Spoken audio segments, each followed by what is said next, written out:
الحمد للہ رب العالمین والصلاة والسلام علی رسولہ الامین وعلی آلہ وصحبہ اجمعین فاعوذ باللہ من الشیطان الرجیم صبغۃ اللہ ومن احسن من اللہ صبغہ ونحن لہ عابدون صدق اللہ العظیم۔ عزیز و محترم بھائیوں، بزرگوں اور دوستوں، عزت مآب ماؤں اور بہنوں، السلام علیکم ورحمۃ اللہ وبرکاتہ۔ یہ آیت مبارکہ سورہ البقرہ کی، اور اس آیت مبارکہ کے اندر میں اللہ تعالیٰ نے اپنا رنگ اختیار کرنے کی بات کہی۔ صبغۃ اللہ تعالیٰ کا رنگ اختیار کریں۔ ومن احسن من اللہ صبغہ، اور اللہ تعالیٰ کے رنگ سے بہتر کس کا رنگ ہو سکتا ہے؟ وَنَحْنُ لَهُ عَابِدُونَ، اور ہم اسی کی بندگی کرنے والے ہیں۔ محترم سامعین جمع،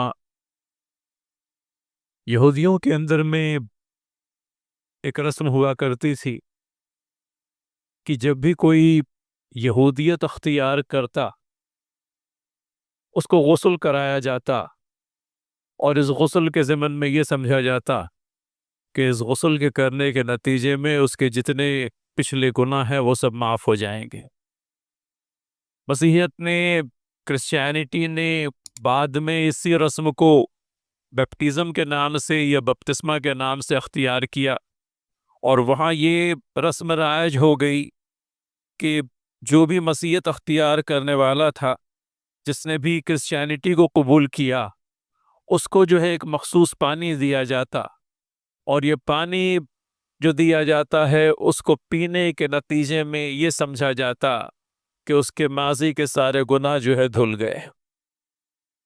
اللہ تعالیٰ اپنی اس کتاب مبارکہ کے اندر میں اس رسمی کنورشن کو، رسمی طور پر مذہب کے اختیار کرنے کو، یوں کہہ لیجئے کہ پسند نہیں فرماتا، بلکہ یہ کہتا ہے کہ پانی پینے سے یا غسل کر دینے سے لازماً نہیں کہ تمہارے گناہ معاف ہو جائے گی، بلکہ اصل چیز جو ہے وہ یہ کہ اپنی زندگیوں کے اندر میں اللہ تعالیٰ کی مرضی کو اختیار کرنا، اپنی زندگیوں کو اللہ تعالیٰ کے مخصوص رنگ میں رنگنا۔ صبغۃ اللہ سے مراد اللہ تعالیٰ کا رنگ، اور رنگ سے مراد وہ رنگ نہیں جو عام طور پر ہم سمجھتے ہیں۔ اللہ تعالیٰ کا رنگ اختیار کرنے سے مراد یہی ہے کہ اللہ تعالیٰ کی بندگی اختیار کریں، اپنی زندگی کو اللہ تعالیٰ کی بندگی کے، اللہ تعالیٰ کے تابع فرمان کر دیں۔ یہ صبغۃ اللہ ہے۔ اور اللہ تعالیٰ کے رنگ سے بہتر کس کا رنگ ہوگا؟ آدمی اپنے نفس کی بندگی کرتا ہے، آدمی جھوٹے خداؤں کی بندگی کرتا ہے، اور آدمی اپنے ہی جیسے انسانوں کی بھی بندگی کرتا ہے۔ اور پھر کہیں کہیں یہ بھی دیکھنے میں آیا ہے کہ وہ بندگی ان چیزوں کی بھی ہونے لگتی ہے جو انسان سے بھی احقر ترین ہے۔ اس اشرف المخلوقات کو جب اپنا ماتھا ان مخلوقات کے سامنے ٹیکتے ہوئے ہم دیکھتے ہیں جو بذات خود بے کس و مجبور ہیں، تب انسانی عقل کا ماتم کرنے کو جی چاہتا ہے کہ کہاں اللہ تعالیٰ نے تمہیں بہترین سانچے کے اندر میں ڈھال کر اشرف المخلوقات بنایا، اور کہاں تم نے اپنی عقل سلیم کو کھو دیا، اپنے ہی جیسے انسانوں کی بندگی کرنے لگے، اور جب اس بندگی کے درجے سے نیچے چلے گئے تو شجر حجر سبھی کچھ تمہارے خدا بن گئے۔ ان نام نہاد خداؤں کی بندگی سے نکال کر اللہ تعالیٰ کے دین نے انسان کو حقیقی رب کی بندگی کی دعوت دی، جو قادر مطلق بھی ہے، جس کے اندر میں خدائی کا پورا استحقاق، خدائی کے تمام تر پاورز سمائے ہوئے۔ لہٰذا صبغۃ اللہ تعالیٰ کا رنگ اختیار کریں کہ اس بار تعالیٰ کے رنگ سے بہتر کسی کا رنگ نہیں۔ اس کی بندگی اختیار کرنے کے نتیجے میں وہ ایک سجدہ جسے تو گراں سمجھتا ہے، 1000 سجدوں سے دیتا ہے آدمی کو نجات۔ تب بندہ نکل آتا ہے خود ساختہ معبودوں کے چکر سے، تب اللہ وحدہ لا شریک کی بندگی اختیار کرنے کے نتیجے میں حقیقی فلاح و نجات اسے نصیب ہوتی ہے۔ لہذا صبغۃ اللہ ومن احسن من اللہ صبغہ ونحن لہ عابدون، اور یہ کہ ہم اسی کی بندگی کرتے ہیں۔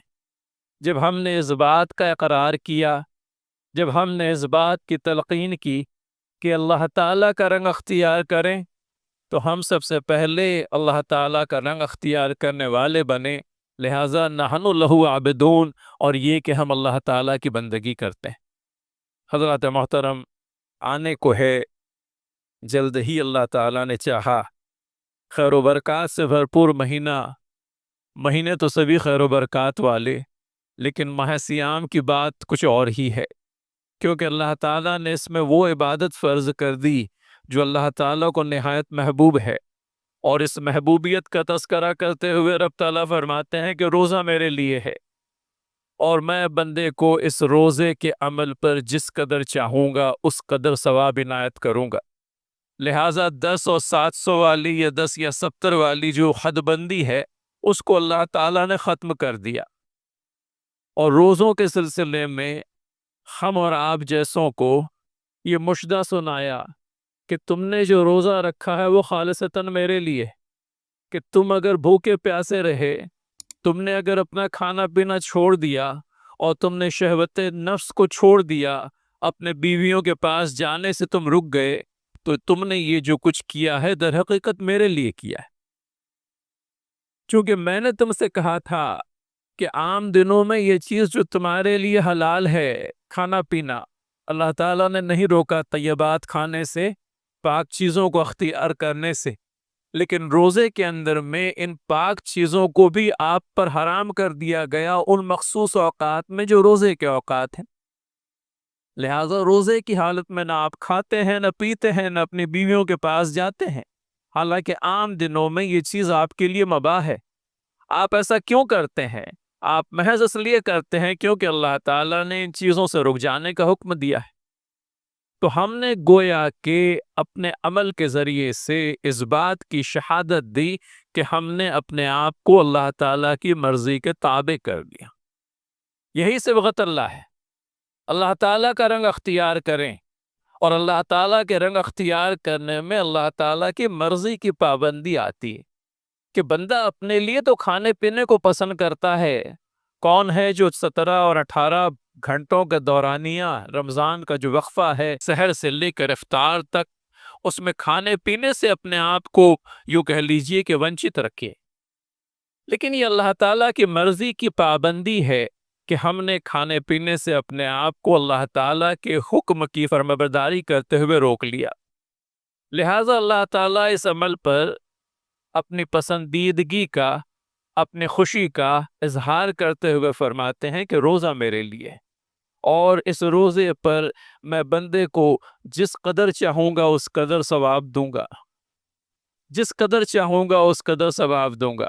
اعمال کے سلسلے میں یہ آتا ہے کہ بندے مومن کے جو اعمال ہیں ان کا ثواب 10 گنا سے لے کر 70 گنا تک، کہیں 700 گنا تک بڑھا دیا جاتا ہے۔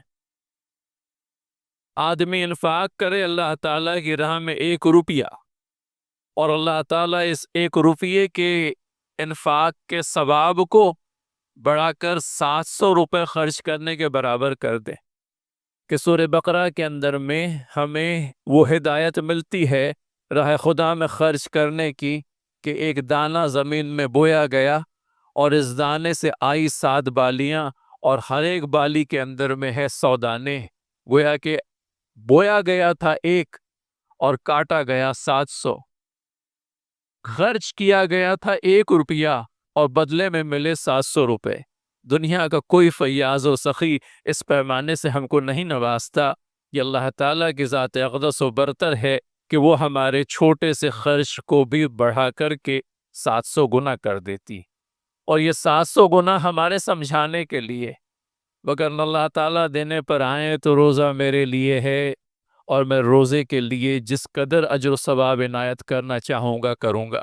لہذا روزے کو یہ 10 گنا اور 700 گنا والے پیمانے سے آزاد کر دیا گیا۔ اللہ تعالیٰ کے نبی صلی اللہ علیہ وسلم نے ہماری مزید رہنمائی کرتے ہوئے یہ بات بھی کہی کہ روزہ دار کے لیے 2 مسرتیں ہیں۔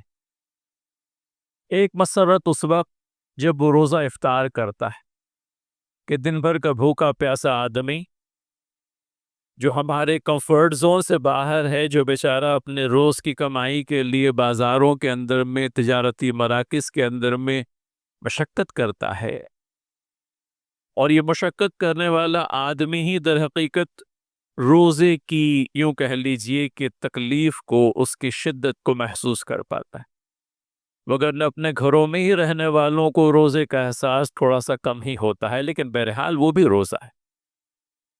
لیکن کہنے کا منشا یہ کہ یہ آدمی جو بھوک اور پیاس کو برداشت کر گیا 12 اور 14 اور 16 گھنٹے کے روزے میں، اور شام میں جب اسے اپنی پیاس بجھانے کے لیے پانی میسر آتا ہے، اسے معلوم پڑتا ہے کہ اللہ تعالیٰ نے کتنی بڑی نعمت سے اسے ہمکنار کیا ہے۔ یہ مسرت ہے جو اس کو حاصل ہوتی ہے، تو ایک تو وہ مسرت ہے جو افطار کے وقت میں حاصل ہوتی ہے، اور دوسری وہ مسرت ہے جو اللہ تعالیٰ اس وقت اسے عنایت کرے گا جب وہ اللہ تعالیٰ کا دیدار کرے گا۔ اللہ تعالیٰ کا دیدار اپنے آپ میں جنتوں کی نعمتوں میں سے سب سے بڑی نعمت بتایا گیا کہ رب تعالیٰ کا دیدار، وہ دیدار جس کے ہم مشتاق ہیں زندگی بھر۔ ہم سے اس بات کا وعدہ کیا گیا ہے کہ اللہ تعالیٰ روز قیامت اہل جنت کو اپنا دیدار کرائیں گے۔ تو یہ جو دیدار کی مسرت ہے، اپنے حقیقی معبود کو دیکھنے کی مسرت، وہ جس سے ہماری محبوبیت جو ہے بدرجاتم ہے، اور اپنے محبوب کو دیکھنے سے جو ہمیں یوں کہہ لیجئے کہ مسرت ہوگی، اس مسرت کا تذکرہ اس حدیث کے اندر میں ملتا ہے کہ روزہ دار کے لیے 2 مسرتیں ہیں۔ ایک تو وہ جو روزہ افطار کرتے وقت اسے حاصل ہوتی ہے، اور دوسری مسرت وہ جو اللہ تعالیٰ کا دیدار حاصل ہونے پر اسے عنایت ہوگی۔ پھر یہ کہ روزہ ڈھال ہے، روزے کو ڈھال بتلایا گیا۔ تلوار کے حملے کو روکنے کے لیے ڈھال کا استعمال کیا جاتا ہے، اور روزہ ڈھال ہے کس معنی میں؟ روزہ ڈھال ہے اس معنی میں کہ آپ روزے کے اندر میں ان باتوں سے اجتناب برتیں جن کی نشاندہی حدیث کے اندر میں ہم لوگوں کو ملتی ہے۔ اللہ کے نبی صلی اللہ علیہ وسلم فرماتے ہیں کہ جب تم روزے سے ہو تو نہ گالی گلوچ کرو، نہ شور و شغب ہو، نہ دنگا و فساد ہو، اور اگر تم سے کوئی لڑ جاتا ہے، تمہیں کوئی خدا نخواستہ گالی دیتا ہے، تو اس سے یہ کہہ کر کے اپنا دامن چھڑا لو کہ بھائی میں روزے سے ہوں، تیرے اس عمل میں تیرا ساتھی نہیں بن سکتا۔ تو یہ روزہ ہے، آپ دیکھیے، انسان کو تمام طرف فواہشات اور منکرات سے بچانے کا ایک بہت ہی مؤثر ذریعہ، بشرط یہ کہ ہم اسے اپنے لیے مؤثر بنا لیں، وگرنہ پھر کتنے ہی روزہ دار ایسے ہیں، اللہ کے نبی صلی اللہ علیہ وسلم فرماتے ہیں، کتنے ہی روزہ دار ایسے ہیں جن کو بھوک اور پیاس کے علاوہ کچھ بھی ہاتھ نہیں آتا، اور کتنے ہی راتوں کا قیام کرنے والے ایسے ہیں جن کو رت جگے کے سوا کچھ ہاتھ نہیں آتا۔ کیوں ہوتا ہے ایسا کہ ایک آدمی نے اتنی بڑی مشقت اپنے لیے برداشت کر لی، کھانے پینے سے اپنے آپ کو 16 اور 18 گھنٹوں تک یوں کہہ لیجئے کہ محروم رکھا، لیکن اتنی بڑی عبادت اور ریاضت کے نتیجے میں اسے کچھ بھی ہاتھ نہ آیا۔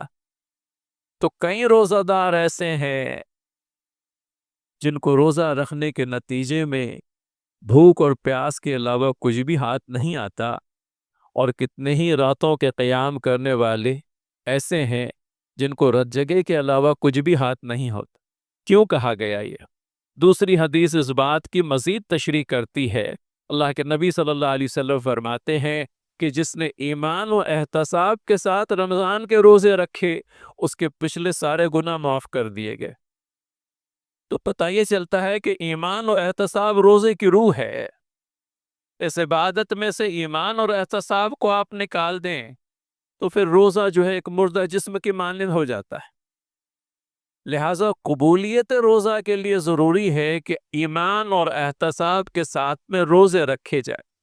حدیث آگے جاری ہے کہ جس نے ایمان اور احتساب کے ساتھ میں روزے رکھے اس کے پچھلے تمام گناہ معاف کر دیے گئے۔ جس نے ایمان اور احتساب کے ساتھ میں قیام لیل کیا، تراویح کا اہتمام کیا، اس کے پچھلے سارے گناہ معاف کر دیے گئے۔ جس نے ایمان اور احتساب کے ساتھ میں لیلۃ القدر کا اہتمام کیا، شب قدر کا اہتمام کیا، اس کے پچھلے گناہ معاف ہو گئے۔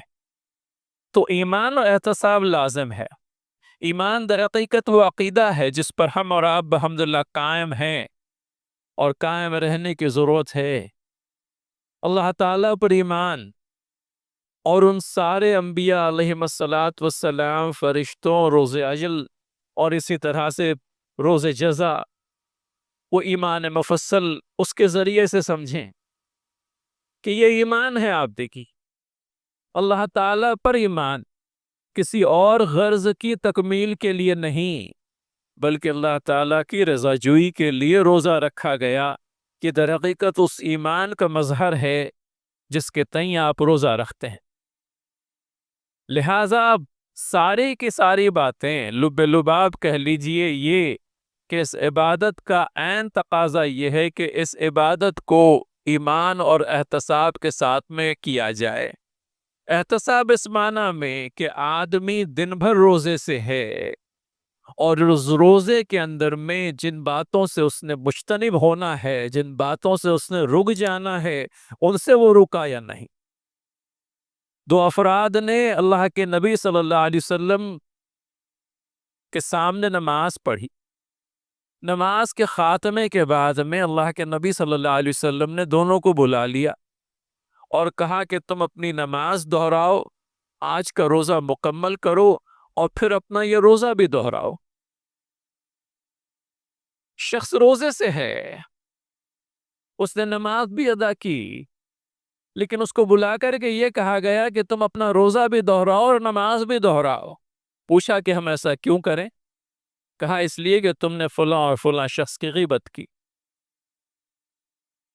حالانکہ عمل اپنے آپ میں ایسا ہے جو بے سوچے سمجھے غیر محسوس طریقے سے ہم سے سرزد ہو ہی جاتا ہے۔ کبھی کسی کی مذاق اڑانے کی غرض سے، کبھی یوں کہہ لیجئے کہ ماحول کو تھوڑا سا ہنستا بولتا کھیلتا کرنے کے لیے، لیکن غیبت غیبت ہے میرے بھائی۔ اور غیبت کے سلسلے میں یہی بات کیا کم ہے کہ آپ کی ہوئی غیبت آپ کے روزے کے اجر سے آپ کو محروم کر دیتی ہے۔ لہٰذا احتیاط برتیں۔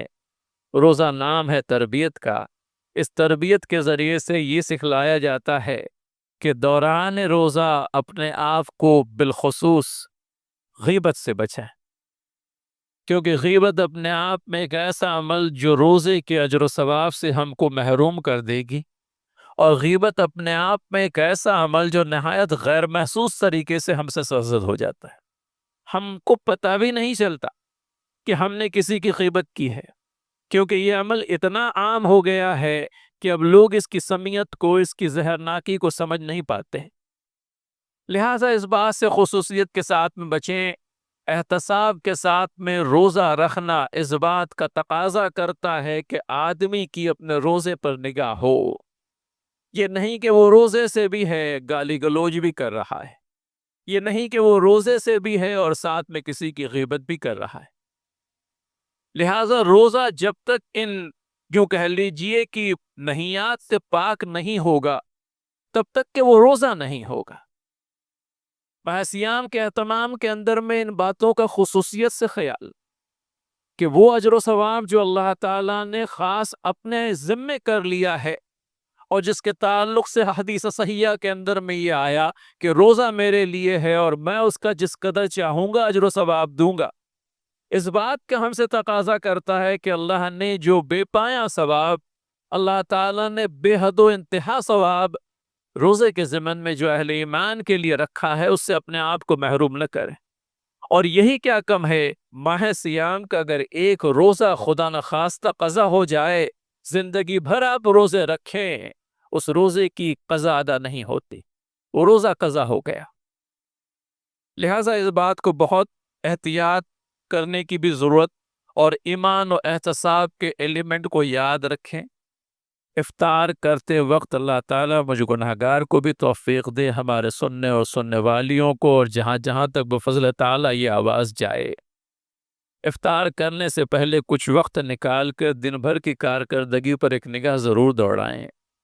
کیا ہوا روزے کی حالت میں؟ خدا نخواستہ کوئی ایسی حرکت تو نہیں ہوئی، کوئی ایسا عمل تو نہیں ہوا جو روزے کے منافی تھا، جو روزے کے خلاف پڑ جا رہا تھا؟ اور اللہ تعالیٰ سے معافی کے خواستگار بنے، کیونکہ بسا اوقات ایسا بھی ہوتا ہے کہ چیز تو ہو جاتی ہے اور ہمارے ذہن و دماغ میں محفوظ بھی نہیں رہتی، اور یہ ہم سمجھتے ہیں کہ نہیں، کچھ نہیں ہوا۔ لہٰذا اللہ تعالیٰ سے دعا کریں، وہ وقت مخصوص جو دعا کی مقبولیت کے لیے بتلایا گیا، اس افطار کے وقت میں اللہ تعالیٰ سے مانگیں کہ اس امت کے مسائل روز پر راہ پڑتے چلے جاتے ہیں، لیکن ان مسئلوں کے نتیجے میں، ان آزمائشوں کے نتیجے میں کہیں یہ نہیں ہے کہ دم گھٹ کر کے رہ جائے، کہیں یہ نہیں ہے کہ اوسان خطا ہو جائیں، کہیں یہ نہیں ہے کہ تھک ہار کر بیٹھ جائے۔ مومن ہے میرے بھائی، اور مومن جو ہے اللہ تعالیٰ کی رحمت سے کبھی مایوس نہیں ہوتا۔ ہر آزمائش ایک نئے عمل کو کرنے کا حوصلہ، ایک نئے محاذ سے جوجھنے کی ہمت عنایت کرتی ہے۔ آپ دیکھیے، جہاں میں اہل ایمان مثل خورشید جیتے ہیں، یہاں ڈوبے وہاں نکلے، وہاں ڈوبے یہاں نکلے، تو ہار نہیں ہوتی۔ آپ دیکھیے، وہ جذبہ ایمانی اس کے ساتھ میں اگر زندگی ہے تو زندگی ہے، اور وہ جذبہ ایمانی جس کے ساتھ میں موت ہے تو موت بھی ہماری ہے۔ اس دنیا کے اندر میں یہ امتیاز اہل ایمان کو ہی حاصل ہے کہ ان کی موت بھی ان کے لیے نقصان کا باعث نہیں، بلکہ اپنے رب تعالیٰ سے مل جانے کا سبب و ذریعہ بن جاتی ہے۔ اس اجر عظیم کے لیے ایک دروازہ کھل جاتا ہے جس کا وعدہ اللہ تعالیٰ نے اہل ایمان سے اپنے کتاب میں کیا ہے۔ لہٰذا اس بات پر یقین و ایمان رہے، دنیا والوں نے جب دنیا ہی کو اپنے لیے عزیز کر لیا، تب اس کا نقصان بڑا چبھنے والا۔ اس کے نقصان کے ازالے کی کوئی صورت اگر نظر نہیں آتی تو کہیں آدمی اپنے آپ کو ختم کرنے کی راہ پر بھی لگ جاتا ہے۔ روزہ ان تمام تر چیزوں سے بچنے کا، اونچے عزم و حوصلے کا، ایمان کی تجدید کرنے کا، اللہ تعالیٰ کی بندگی کے وعدے کو ایک مرتبہ پھر وفا کرنے کا ہمیں ہمت و حوصلہ نصیب کرتا ہے۔ نبی کریم صلی اللہ علیہ وسلم فرماتے ہیں، سبحان اللہ نصف میزان کو بھر دیتا ہے۔